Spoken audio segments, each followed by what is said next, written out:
I've never scheduled a live before, so this is an experiment to see if it makes a difference in terms of you guys being able to get notifications and all that stuff. I want to say welcome to drvoicetv.com, the home of intelligent black people.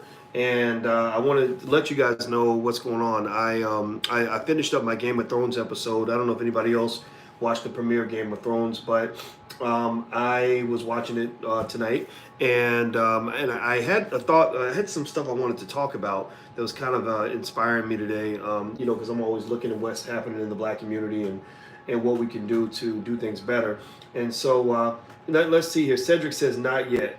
Now, what does not yet mean? Does that mean if you can't see me, you can't hear me? Or if you can see me and hear me, let me know that you can see me and hear me. Just say I can see you and I can hear you. Okay, what's up, Larry Hurt? How are you? Jerry Henderson, what's happening? Let me see. This is okay. This is acting funny, so I'm going to turn this machine off. All right, and let's see what else we got going on here. All right. Okay. Good. All right. So Pitts of the Berg. All right. T.J. Patterson, O'Shea Martin. That's all right. Perfect. Okay. So we're in, and we're good. And in Forbes and a couple other places. And it has to do with Shaquille O'Neal. Shaquille O'Neal, the great basketball player. And basically, Shaq, in case you guys don't know, Shaq is a huge mogul. He is really, on top of things. He is actually doing really well financially. Now culturally, he's yeah, he's kind of some of the stuff he does on TV. I can't say I agree with it, but I think that there's something that we can kind of learn in terms of how Shaq thinks about money and how he manages money. And I think that these are good stories to hear that because they contrast with with what you're hearing in the media about black men, in terms of what black men do when they go play a sport or they go make some money. Elmi, yes, it is live, but even if it wasn't live, it's still the same conversation, same information, same commentary. So does it really matter if I'm live or not? No, it doesn't. It doesn't really matter. So anyway, so let's focus on things that matter. That's the one thing I think we got to do as black people. We got to focus on the stuff that matters. The stuff that don't matter, don't worry about that stuff. All right. So let me break this down for you. What I'm going to do is, first of all, yeah, thank you, Levante. Please hit the like button. Please hit the like button, share button, and subscribe button. That's really important to get the message out. I know a lot of notifications did not go out because I went live earlier today. And I think on YouTube, if you go live more than once in a day, they don't notify everybody. So it kind of is what it is. It doesn't bother me that much. I just put the videos up so you can come back and check it out whenever you want. But one thing I can tell you is if you go to drvoicetv.com, at any time of day, usually you're going to find new content and all kinds of stuff up there because I'm constantly communicating with the world and with the audience.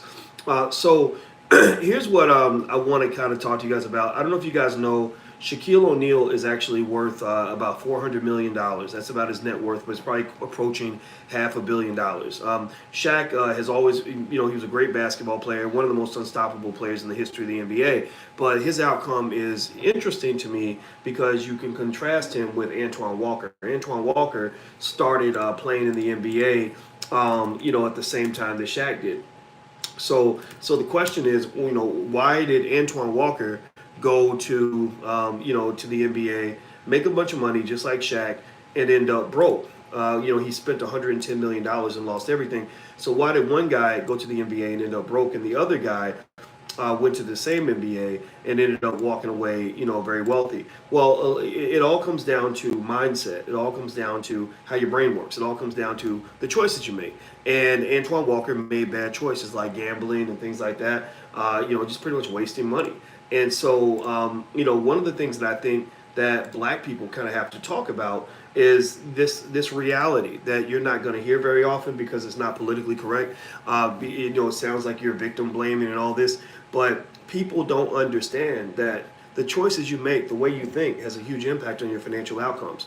A lot of you all have heard about black people, losing all of our wealth by the year 2053. Has anybody heard that stat that black people are going to be, completely broke by the year 2053? That the median net worth of the black community is going to be zero by 2053. Tell me if you heard that stat. I'm sure a lot of you have heard it. Yeah, Stacy Doe says yes. Well, here's the thing about that stat. The median represents the middle. If you have a group of people the median person is the one who's right in the middle. So that means, so when they say the median net worth of the black community is going to be $0, that means that the person in the middle is going to be $0. But that does not mean that everybody's going to be zero or black wealth will be gone. It means half the community will be in the negative, half the community is going to be in the positive. Half the community is going to be in the red, the other half of the community is going to be in the black. I'm talking to the people that are going to be in the black. And one of the things I want you to really understand is that it's not a matter of luck or coincidence whether you end up in the black. You have a lot of people that are giving you a message that is a lie. They're giving you a message that is telling you that no matter what you do, no matter how you think, no matter how hard you try, you're just destined to end up broke, and that if you start off broke, you got to die broke. Well, I'm here to tell you, as a mathematician, as a financial scholar, as a person who's been teaching finance for 25 years, who understands finance very, very well, that is just not true. That is so not true. Now with Shaquille O'Neal, he's a different example in the sense that we know he was one of the best basketball players in the world. We know that Shaq made millions of dollars. So most people in here are not going to be worth $500 million. So I'm not saying everybody can easily end up like Shaq. What I am saying, though, is that Shaq and Antoine Walker are good examples of how different choices can lead to different outcomes. Antoine made over $100 million, and he ended up with nothing. Shaq made a little bit more than Antoine, probably about twice as much. But Shaq, the whole time, Shaq had a whole different set of values when it came to money. Like my late grandmother, rest her soul, used to tell me, my late grandmother only made $22,000 a year, but she paid off her car, paid off her house, had her credit cards had a zero balance. She had perfect credit, and people were borrowing money from her. There were people that made 4 times more money than my grandmother who would go to her to borrow money because my grandmother managed her money. But the people that were borrowing money from my grandmother were the people who did not know how to manage their money. So basically, one of the things I remember my grandmother telling me, I did an article for Essence magazine once, and I was asking her, what are some sort of old, what are some of the things the old folks might tell me about, ways to manage your money and the ways to be financially intelligent. And one thing my grandmother told me that I never forgot, was that she said, how you manage your money is all up in here. It's all in your mind. If your mind is messed up, then your money's going to be messed up. So if you look at Shaq, he got advice from his mother, from his family on how to manage their money. In the very beginning, Shaq, I think he said he only spent about 25% of his income. Now, 25% of an NBA player's salary is a ton of money.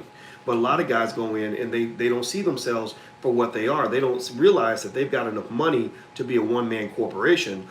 They see themselves as as I don't know, I guess they see their bank accounts as little ATM machines or whatever it is. So in their mind, they're thinking, okay, I'm going to go and get all this money, get a bunch of cash, and run to the strip club. Whereas a guy like Shaquille O'Neal is a guy who said, let me take, 25% of this and go have fun. I'm gonna go have a blast. I got $1 million, $2 million, $3 million this year. That's 25% of my income. I'm gonna blow it, have fun with it, do whatever I want with it. But the other 75% is gonna go into my portfolio.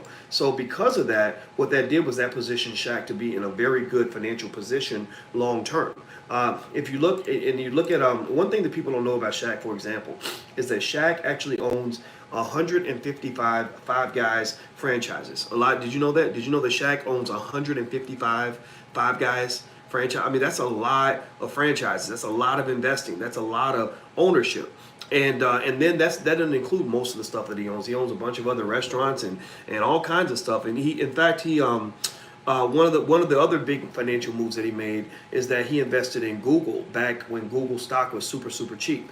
He actually tells a story on Ellen DeGeneres' show about how he got invested in Google early because he was babysitting some guy's kids in the hotel lobby, and they let him in on the investment because he was good with kids. Now, that was a matter of luck. That was a matter of another principle, another important economic principle, that your network is your net worth. Anybody ever heard that? So Shaq had this network, right? He had these people around him who, were building these companies. So he invested and he was able to get ahead. But, but the thing is, all of us can apply a principle like that in our lives, in the sense that you should join groups, join organizations to be around other people who think like you. Be around, don't sit around broke ass people, or you're gonna be a broke ass person yourself. Don't spend all your time sort of hanging out with people that don't have the right mindset, that aren't looking forward, that aren't trying to build, because that's gonna hamper what you're able to do.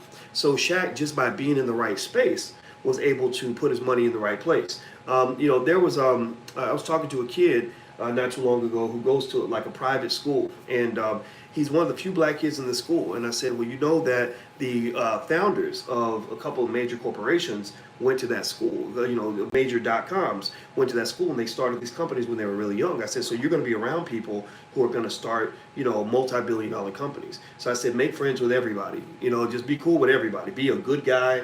You know, be a reliable person. Because the thing is that when you're around people that can help you build and get opportunities, you're always in a job interview. Whenever you're around people who are able to help you grow, help you build, and get you ahead financially, you're always in a job interview. You know, they're always, don't think you're ever around me and I'm not peeping out somebody's skill. A person who builds wealth is a person who's always looking for opportunities. You're always looking for possibilities. You're always looking for collaboration. You're always looking for potential partnerships, right? Now the thing is, the anti-wealth mindset that is perpetuated through the community is that some people call that person an opportunist. Oh, you're an opportunist. You're an opportunist. Well, you know what? Everybody should be a goddamn opportunist, because when you're black, ain't too many opportunities out here. So you got to keep your eyes open.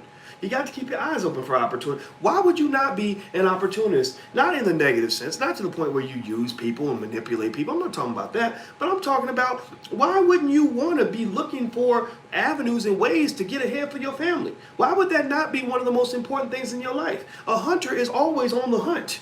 A hunter is always looking for where he gonna get his next meal. A hunter's like, there's a rabbit over there. Let me go follow this rabbit, because I might be able to eat good today, right? So, you know, so the people that sit back and are passive, that don't look for opportunities, what are they looking for? Well, a lot of times they're looking for jobs. They looking for jobs. They like, which white man can I go work for? Which white man's gonna be my daddy? Which massa? How can I find a massa who will pay me more than my last massa will? Because people think that to be a slave, you got to be unpaid, that you have to be like the slaves 200 years ago who didn't get paid and were enslaved for life. No, slavery is a lack of freedom. Slavery is just when you don't get to do what you want to do. So there's a lot of slaves in this world, you know, and I'm not dissing anybody who's been a slave. I've been a slave, but I didn't know I was a slave. In fact, slavery works better when the slaves don't realize that they're slaves, when the slaves actually think they're free, right? But really, you're free, but because your mindset is so limited, you don't even realize that you're a slave. Like, so you think you're free, but you're really not free, but you're really kind of like an animal who's in a cage, who thinks that the cage is all that there is. You know, and so ultimately what I would say to you is that, you know, there's nothing wrong with being a person that seeks out opportunity. There's nothing wrong with being a person who is looking for collaboration. One thing you must understand is that when you get around people that are about their business, how many people in here feel like you're a person who's about your business? Like you're serious. When you say you're going to do something, you do it. When you want to build something, you build it. When you make a plan, you stick with it. When you tell somebody you're going to be there at 9 o'clock, you get there at 8:55, right? Anybody in that category, right? Now, let me tell you this. Anybody who's like that, and I will say that I'm like that, right? Here's the thing about people like that. You don't waste their time. And they're gonna peep out. They're watching you constantly. They're you know, you might think, oh, we're just friends, it's not a big deal. No, whenever you're around me, you're kind of on a little bit of a job interview. Not so much an interview like I'm thinking about hiring you, but I'm always looking for people that have skill and talent. I'm always looking for somebody where I say, oh, wait, you got apples, I got oranges. Let's create some apples and oranges. Well, you got hot dogs, I got buns. Oh shoot, we can start a hot dog stand, right? That's how I'm always thinking. So I'll be watching you. You'll be thinking we're talking about the Dallas Cowboys or something, and I'm watching what kind of person you are. You know, I'm looking at how you treat other people. I'm looking at how dependable you are. I'm looking at how ambitious you are, how hardworking you are. So if you say something like, you know, that implies to me that you're lazy or that you don't stick with your responsibilities, then you will miss an opportunity and not even know that you missed the opportunity. Seriously, you'll know, like you'll be thinking, well, I would have worked with Dr. Boyce, but he told me that they didn't have no opportunities right now. No, sometimes it's because I just saw something I didn't like, and I just don't think that it would really work out. Our friendship would be messed up because I'm gonna expect you to deliver on what you say you're gonna deliver, and you don't look like a person to me who's actually gonna deliver. So I'm just giving you all the real deal in terms of how serious people think, because you got people that will talk a good game. And then you got people who will deliver a good game, you know. And so you got to know the difference. You got to see it to believe it. A lot of people will talk, but very few people will deliver. When you get with somebody who delivers, they just ain't got time for bullshit. They ain't got time for drama. They ain't got time for a lot of whining and complaining and excuses. They're like, okay, did we get it done or did we not get it done? If we didn't get it done, okay, so I'm gonna have to I'm gonna have to fire you now. It's what it is. What it is. So anyway, hit the thumbs up button. If you haven't hit the thumbs up button, please hit the thumbs up button. Also, if you want to listen to this podcast on iTunes, you can go to just go to iTunes, look up my name, you can find it there. Also, if you want a free e-copy of my book, It Takes a Village to Raise the Bar, go to drboycewatkins.net. That's drboycewatkins.net. Please, 1, 2, 3. When I count to 3, please hit the thumbs up button. So 1, 2, 3. Everybody hit the thumbs up button. Everybody hit the thumbs up button. If you hit the thumbs up button, let me know, because I need you guys to hit the thumbs up button and to share the video so other people can see this. Please, please, please hit the thumbs up button. All right. So here's the thing. So with Shaq, he's worth $400 million, which is about half of what Tiger Woods is worth. Tiger Woods is actually worth about $800 million, despite his challenges. Now, we did an analysis of Tiger Woods' wealth situation before, and he, and I was explaining to you guys how, despite his setbacks, he was still doing well financially. Despite the fact that he became public enemy #1, his wealth still remained high. He was still making $50 million a year when he wasn't winning any golf tournaments and when nobody liked him. That's fascinating, right? He was, the public, all of his corporate sponsors dropped him, except Nike and a couple others. And and he wasn't winning golf tournaments, and people saw him as a washed-up old man with a bad back who had a drug problem, right, and a sex addiction to go with it. But he was still making $50 million a year. So the question becomes, how was he making that kind of money when nobody really wanted to pay him that kind of money? Well, that's because Tiger Woods engaged in what we in economics call optimal contracting. Optimal contracting is where you make good contracts while things are good so that you'll be protected when things go bad. Right? It's like, like I was telling guys earlier when we were talking about securing your parental rights, because we had a conversation on drboycetv.com about parental alienation, where you got, parents that won't let their children see the other parent because they want to get revenge on them. And I told the men, I said, look, when things are good, that's when you secure your rights. Get a contract signed, get things in place so that if things go bad, you're protected. Tiger Woods did that. R. Kelly did not. That's why when Tiger Woods became public enemy #1, shamed and humiliated and attacked, for his what he was doing in the bedroom, he was still financially secure. R. Kelly, on the other hand, when he got, shamed and humiliated for his activities in the bedroom, which I'm not condoning any of that. I'm not. This is not about morality. This is about reality. And we're not talking about what you feel about this and that. I'm talking about just what I'm observing from an analytical standpoint. When R. Kelly got blasted, R. Kelly had no recourse. Why? Well, because R. Kelly still got to perform in order to make money. If R. Kelly sings bad, his money drops, right? Tiger Woods plays bad, his money stays high. He's still cracking $50 million. I don't think there was a year when Tiger Woods was like fell off. There wasn't a year where he still wasn't one of the most highly paid athletes in the world. How is that? Well, that's because he had things in position, that he had assets that were generating income. He used the wealth that he built to position himself so that he would make money even if he couldn't work. So what does this go to? Well, this goes to a concept that I've actually introduced to you guys in general as a community. I have lectures on this. Actually, if you go to drboycebundlepack.com, that's drboycebundlepack.com, there's a bunch of digital downloads you can download that you can feel free to go check out. But one of the lectures that I did was basically how to build a long-term Black economic and educational excellence plan for your child. And one of the concepts I introduced that made me sound insane, that made people probably heard it and said, what the hell is he talking about? This man out of his damn mind. Well, I am out of my mind, but I'm not stupid. So let me explain this. I said, look, your child, I think if you have a newborn baby, your goal should be to make sure your child can retire by the age of 28. And that sounds crazy. That sounds like, what? How can somebody retire at the age of 28? Well, look, here's why I say that you can help your child retire by the age of 28. In fact, I should probably do another lecture on that. That would be good. I'll do one in the Black Business School. Make sure if you haven't joined the Black Business School, join, because I'll let you guys know when I do this lecture. So here's what I came up with. Again, you guys know all I do is sit around and think about ways that we can solve the Black wealth problem. Like that's what I'm obsessed with. That is my life's work. And here's the thing. What is retirement? Is retirement a time where you don't work at all and you don't do anything? No, that's not retirement. Like people retire, they don't just sit around and do nothing. In fact, that's how you die. They tell you don't do that or you're gonna die, right? So retirement is actually two things. There's two things that kind of define retirement. One is you don't have to go to work anymore in order to make money, right? You're making passive income.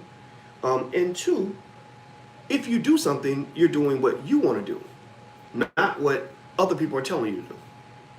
Most people get up in the morning and they do not do what they want to do. Most people get up in the morning, they do what somebody else tells them what to do. Some boss, some white man, right? He tells you get there at 9 o'clock, you there at 9 o'clock. He tells you what to wear, you're wearing whatever outfit he tells you to wear, right? It is what it is. No, not making fun of it. It's just life, right? We all grew up that way. We all grew up believing that that was supposed to be our lives. So, so you think about that. The ability to make money without working and doing what you want. They're connected. If you do the first thing, then you can do the second thing, right? So let's focus on the first thing, because first thing leads to the second thing, right? Making passive income means you can do whatever the hell you want. So how do you get to the point where you make enough passive income that you can live off that passive income? Well, you have to have, in order to do that, you have to have what is called an endowment. You have to have a stack of assets that generate enough income, right, that it allows you to pay your bills, right? That's what they call having your money that works for you. So here's the plan that we made for our niece. I said, look, hey, bro, I was talking to my brother. I said, we're gonna make sure she retires by the age of 28. Here's what we do: we start investing now. The average new car note in America is about $530 for a new car. I said, my niece is worth far more than a new car. So I said, me and all the relatives, we're gonna pitch in and we're gonna put between $500 and $1,000 a month for her in a stock portfolio every month. And she will know nothing about this money. It will be in a trust, so she can't just go grab it, but it will be there to build an endowment for her, so that when she gets to be 28, she'll have about over $1 million available. Now, $1 million in 28 years won't be quite $1 million. It might be more like $750,000 or whatever, right? It's going to be a lot of money. And so then when she's 28, what happens is she's got this massive amount of money, that some of which may be invested in businesses and stocks and bonds and things like that, is generating income every year, right? Once you got money, it's easy to make money. Like if you have a stock portfolio that has $1 million in it, you can literally make $30,000-$40,000 in a day if the market moves up or down or whatever, right? Or if you own a few franchises or whatever, like income just starts to come in, and you're making money by making decisions as opposed to doing labor, right? So you get to the point where you are at a point, you get to the point where you're making money without working, which gives her the freedom to do whatever she wants. And that is retiring by the age of 28. And that's what I want her to do. So long story short, what I would say to you is, if you have a young child or a future child you're going to have, or a grandchild, and you want to really do something special for them, create some sort of fund or process where you're putting money consistently into investments long term for that child, so that by the time that child hits 28 years old, they've got an endowment. An endowment means this. So imagine in your life, imagine if somebody had thought about you 30 years ago and really just said, I'm going to hook this person up. I'm going to hook my grandbaby up. I'm going to hook my son up or whatever. And they were putting, small amounts of money into a stock portfolio to the point where you had, say, $500,000 liquid, $500,000 cash that you could go sell a bunch of stocks if you needed to or whatever. And you could do whatever you wanted with that money. So what would that mean? That means that if you have a business idea and you need 10 grand to get the business off the ground, easy. You could either go take the money out yourself, or you could just go borrow it from yourself. You literally are walking around with a bank on your back. You got a bank on your back, right? That's a hell of a backpack. You got a bank on your back where you can literally say, I'm not going to Bank of America. I'm going to the Bank of Brandon and I'm going to borrow from Brandon's bank, and I will pay Brandon back with interest or whatever it is you decide to do. Or I may just take the money out, right? And then so what that does is it gives you so much flexibility. You want to get a house. Brandon gets to 28, he wants to buy a home because he heard from this crazy guy named Dr. Boyce Watkins that being a homeowner is the best route or the best option for wealth building. So Brandon says, I need $40,000 to go buy a home. Brandon's got that money. It's not a thing. He can take the 40 grand and still have hundreds of thousands of dollars left over. So basically, just going back to Shaquille O'Neal, what I like about Shaq is that Shaq, you can tell that there's a reason Shaq is wealthy. And it ain't just because he can play basketball. Because there are plenty of basketball players who are broke as hell. There are plenty of basketball players who are struggling financially. The reason Shaq is different is because Shaq had different values. I remember when he first started, I remember him saying that he was still living off the money he made from the Orlando Magic, even when he went to go play for the Lakers. Most players don't talk like that. In fact, Shaq has a rule where he tells his kids, I need to see 2 degrees before you get to touch this cheese. So what he's basically doing is he's implementing what I call the KID model. I created the KID model for turning your child into a millionaire. It stands for knowledge, investment, and discipline. So the KID applies to what Shaq is doing, because what Shaq is basically saying is, I'm not giving all my money to an idiot. I'm not giving you a bunch of money so you can go make it rain in the club and act a damn fool and go buy Gucci and Prada and not do anything smart with it. I'm only giving my money to smart people that know how to protect money. You see, you give money to somebody who don't know how to protect money, then there will be no money. There will be no money. You might as well just not even try to build wealth if you don't invest in making sure your children have adequate financial literacy. Because what's going to happen is you're going to work your butt off, create all these assets, and they're going to waste it all. I mean, the worst thing in the world to do is to give an 18, 20-year-old kid, $500,000. What are they going to do with $500,000? I mean, if they're anything like a lot of us, that money will be gone. They give it to the girlfriend, go spend it on, shoes, spend it on clothes, spend it on new cars, all of that stuff, right? And then they get to spend the rest of their lives feeling bad that they wasted all the money that you worked for your entire life. So Shaq basically told his children, you're not getting the bulk of my wealth until you learn what wealth is. Until you know what capital is and you know how to invest capital. He wants his kids to do what he's doing. He wants his children to go and buy franchises and invest in businesses and put their money to work. That's what money is supposed to do. So there's a reason why Shaq has all this money and most NBA players do not. There's a reason why Jamal Mashburn has hundreds of millions of dollars in assets, and a lot of athletes do not. It's because when Jamal Mashburn, before he started playing basketball, Jamal Mashburn was already thinking like a businessman. He was already telling people, I met a guy who was a part owner of the Boston Celtics who knew Mashburn from back in the day. He said Mashburn came to him and said, I want you to mentor me on how to be a businessman so that when I get done playing, I can still be wealthy. And he taught him. So now Jamal, he owns hundreds of franchises, so he's heavily invested. Michael Jordan makes more money now than he did as a basketball player. So, and here's what's fascinating, right? Somebody mentioned earlier, accurately so, that the reason Antoine Walker went broke is because he gambled big like Michael Jordan did, right? That's true to a point, but here's the thing. Even though I don't recommend gambling as something that you want to do real heavy, because a gambling addiction will destroy you financially, and if you marry somebody with a gambling problem, be extremely careful, extremely careful. However, here's the thing. The gambling alone, or spending money, or enjoying your money alone, is not what leads you to be broke. That's like saying that you can't be in shape if you eat any sugar or eat any chocolate cake. That's not true. I lost a lot of weight. I ate ice cream. Actually, not ice cream. I ate ice cream yesterday and cake today. What makes the difference is whether you have moderation. You see, there's a difference between a person who has an occasional piece of cake after they eat their vegetables. That's different from a person who just eats chocolate cake and that's it. They don't eat anything healthy. They eat the entire cake. They don't do any exercise to burn off the cake. That's the person who gets fat, right? But a person who's working their ass off, working out every day, lifting weights every day, running miles and miles, and they're eating lots of nutrients and vitamins, that person could go eat half a cake and still not get fat because they're doing something to counterbalance the gluttony. The gluttonous behavior is being balanced. So don't you ever think for a second that I'm ever telling you, if anybody ever tells you Dr. Boyce is telling people not to enjoy their money, that they can't buy a new car, that they can't buy a pair of Jordans, that's just not true. That's a misinterpretation of my message. My message is to make sure you balance out the bad with some good behavior. Every dollar you spend at a fast food restaurant, put $1.50 in your stock portfolio.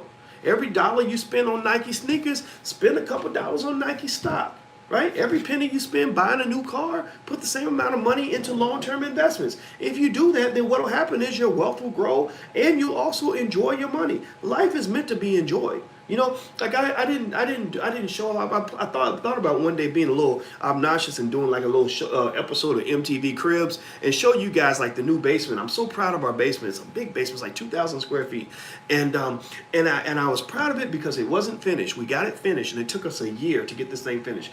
It took a year, and it cost $50,000. And when I built it, I spared no expense. When they said, what kind of TV you want? I said, I want the biggest TV I can get. When they said, well, do you want the cheap couch or the expensive couch? I said, give me that expensive couch. I deserve it. I worked my ass off. When they said, do you want the cheap shower head or the luxury shower head? I said, I want that luxury shower head, man. Give me that one, right? I didn't hold back. Why did I do that? Well, two things. One, I work very, very hard. So when I work hard, I play hard. Right? You work hard, you earn it, then you get to enjoy it. Right? The second thing. Here's the second thing. The basement is a massive investment. It ain't like I was spending money on a vacation. Not that vacations are bad, but that buying a new basement is going to add $80,000 to $100,000 to the value of the house. So why? So I was like, I'm gonna get to enjoy this thing for the next 5 or 10 years, however long we live here, and it's added 80 grand or so to the value of the house, an extra 2,000 square feet of livable space. Shoot, let's enjoy this. Let's go hard. So that's the point. The point is that spending money is not a bad thing. It's making sure that you're putting your money in places where it's going to, as Kimmy is mentioning, build equity, or where it's going to give you long-term benefits. For example, I really like to spend money, and I don't like budgeting. I don't like being tight with money. I'm not a tightwad. It's not fun for me. It's stressful. It's irritating. I was not an anal retentive child. So when I was trying to find a way to have more money to save, I was like, I could cut my expenses, but I was going down my budget. I was like, no, I want that. No, I need that. No, I don't even really need that, but I just kind of don't want to let it go. And I could spend, $100 on that instead of $200, but I kind of want to keep spending $200. So then I realized something very basic, something very simple. I said, wait a minute. You can either, get money to save or invest by cutting your expenses, or you can get money to save and invest by increasing your income. So what I did was I made, based on my relationship with money, everybody has a financial personality. You got to know what is your financial personality. This may not work for everybody, but this is what worked for me. Based on my financial personality, my thought was, wait a minute, I'm not cutting nothing. I don't want to cut anything. So I need to go ahead and make sure I invest time every week into learning how to increase my income.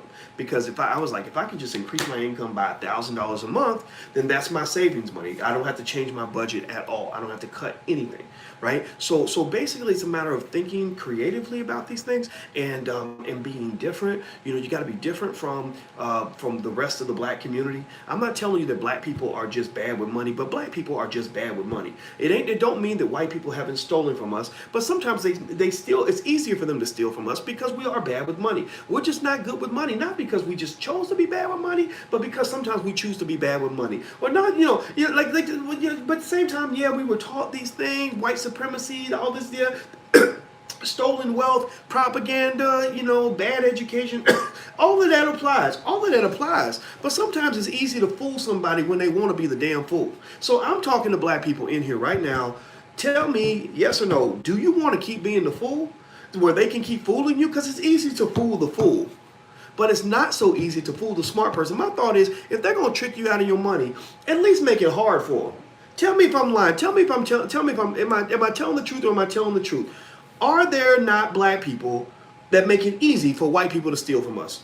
Tell me we don't have black people who make it damn easy for them to come in our neighborhoods, take off all our money, sell us a bunch of bullshit, get us into a bunch of bad financial habits, get us giving our money away to white supremacy. We asking for reparations from white people. We've been paying them $1 trillion in reparations every single year since we started getting an income. So I'm just trying to say to you that, we know it's a double-edged sword. We know that black economic progress is a two-way street, right? They can certainly do more in terms of what they share with us and what they give us back that they owe us, and what they're doing in terms of reducing their desire to steal from us. They can do all those things, but none of that will matter if we don't also move forward in terms of committing ourselves to economic intelligence. Like seriously, like right now on Instagram, there's about 37 people watching on Instagram, right? And 37 is not zero. I have about 136,000 followers. So think about this, right? So out of 136,000 people on my Instagram who all got a notification that I was going live to talk about wealth and money, only 38 people showed up, right? Now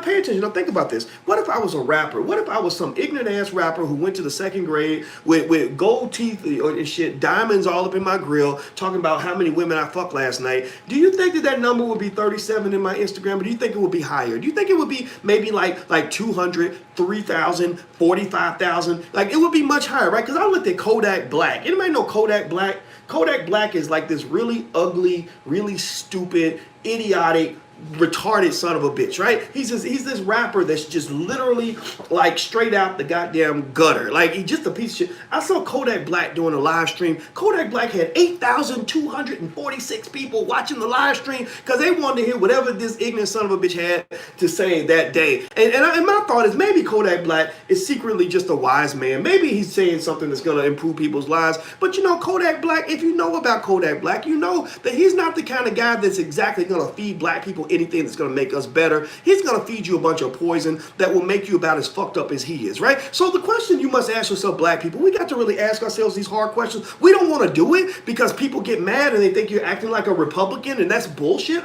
Just throw that shit out the window right now. We must ask ourselves, why is it that when Kodak Black is talking, black people are listening very carefully, but when smarter people are talking about things that are going to improve your life, we got something better to do? Now, you know, again, I'm not sitting here saying I want people listening to me. I really don't care. I really, truly do not care. It's totally fine. It's totally fine. But the thing about it is, you can't look past that and not connect our preferences to our outcomes. Right? You can't look past it. Like if somebody is offered vegetables and crack and they keep picking the crack, and then they're like, well, why am I a crackhead? Why do I have health problems? Why am I dying? But yet every time they offer you vegetables, you say, I ain't got time to eat that. But then they offer you crack and you smoke it up. Well, then shit, you answered your own damn question.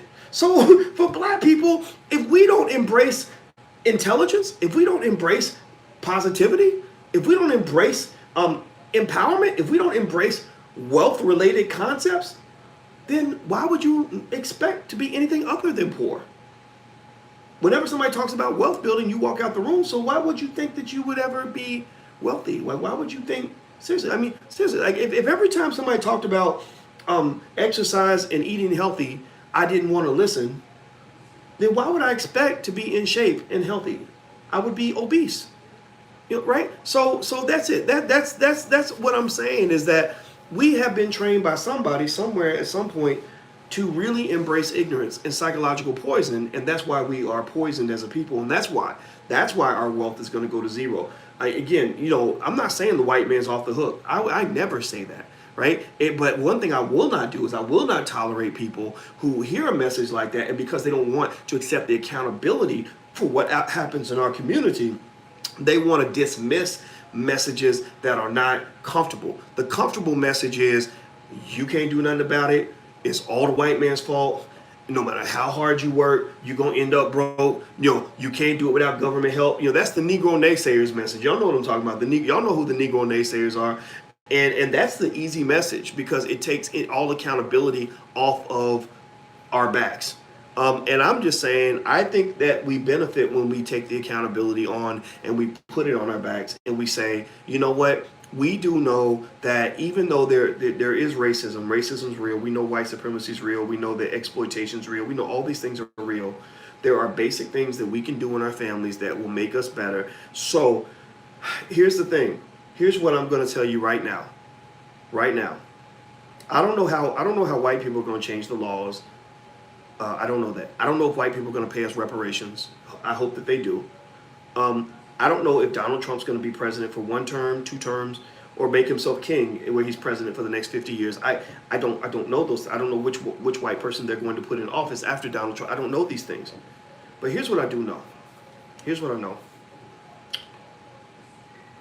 If every black family in America were to commit to investing the same amount of money in the stock market that we spend on fast food, if every household made sure that the amount of money you spend on fast food, you match that with stock investing, black wealth would go up probably by about a couple $1 trillion within 1 generation. That's what I know.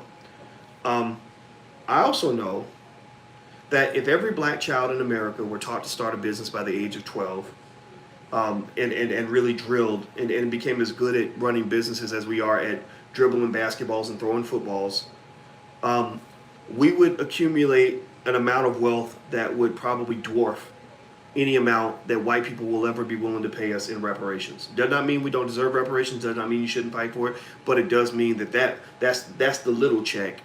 This would be the big check. You know, I do know that if every black person made it their goal, made it a top priority to save money until they became a homeowner somehow, some way, by hook or crook, became as ambitious about owning a home as we are about getting tickets to a Beyonce concert. Black wealth would go up by a trillion or two because we would actually own property instead of be renting property and feeding white people all of our money. Like these are basic ideas. There's nothing, there is nothing complicated about any of that. That's very straightforward. It doesn't depend on what white people decide to do or how nice they decide to be to us. It all comes down to what we do ourselves. So I want to get. So one thing I want to eliminate in the conversation about wealth is this idea that the idea of doing for self is different from a conversation on reparations. I've heard people say stupid, ignorant things like, oh, you all do for selfers. The do for self thing isn't working, so now you all want to jump on the ADOS bandwagon and talk about reparations. And I think that that's like the most ridiculously, unnecessarily divisive comment that a human being can make. Why is that? Well, because nobody said that doing for self means that you also don't feel black people deserve reparations. That's like saying that because a man owns property, he's not going to come pick up his paycheck. No, nobody, no one would ever say that. Nobody in their right mind would say that. What should occur is do for self should be a part of the black agenda, whether white people pay reparations or not. Whether they send you that check or not, you should be doing for self. Because if you do for self, then that means two things. One, it means if they never send the check, you're still going to have something built. You're going to get the big check anyway because you're building wealth. And then two, when you finally get the check, you'll know what to do with the check. Because a person who don't know how to do for self, well, all they know how to do is sit around and wait for a check. That makes you a welfare recipient. Well, if your mind is strictly that of a pure welfare recipient, where all you do is sit around waiting for a check, then not only are you vulnerable, but you're probably gonna be broke anyway. Because as soon as they stop sending the check, you're done anyway. You're done anyway. So let me just shut it down and finish up. And just say that I don't like Shaquille O'Neal entirely in terms of what he does on TV. Some of the stuff he does on TV, it comes off as coonery. Some of it's very coonish, but I give him credit for the fact that he at least has the benefit that he's not so tied into the thinking of the black community that he was able to avoid some of the more destructive aspects of our economic thinking. You look at a guy like Shaq or a guy like Tiger Woods. These are two guys who, there's a lot to criticize there in terms of their cultural connection, right? But one benefit of getting off the grid and thinking differently is that Tiger Woods and Shaquille O'Neal will never be broke. And it ain't because they're just cooning so much that they're making money from that. It's because the money that they've received, they've invested it properly. And you're not going to hear about, Shaquille O'Neal throwing all his money away at the strip club or spending all his money on Gucci or whatever, right? That wouldn't make any sense to a smart person. So that's it, guys. Do me a favor, please hit that thumbs up button. Please hit that thumbs up button. Also, share the video. Subscribe to drboystv.com. I scheduled the live stream this time. I don't know if that meant it. Let me know if you guys on drboystv.com got a notification when I went live or when I scheduled the live. Tell me if you got a notification. I'd like to know if you got a notification. Okay, everybody on Instagram. Instagram is the real Boyce Watkins. Okay, Dual Victory says no, there's no notification went out. Okay, so in your black world, you guys did get a notification. Okay, wait, so I see Teresa says she did get a notification on Dr. Boyce TV. So I don't know, it's confusing to me. I don't know what the hell YouTube is doing. Taylor says no. Okay, now Jai Green says yes. Emil Burke says, see, I'm just confused. Have I heard Charles Barkley is going to be in Space Jam 2 with LeBron and Shaq? I haven't heard it, but I'm not surprised. I kind of expected that.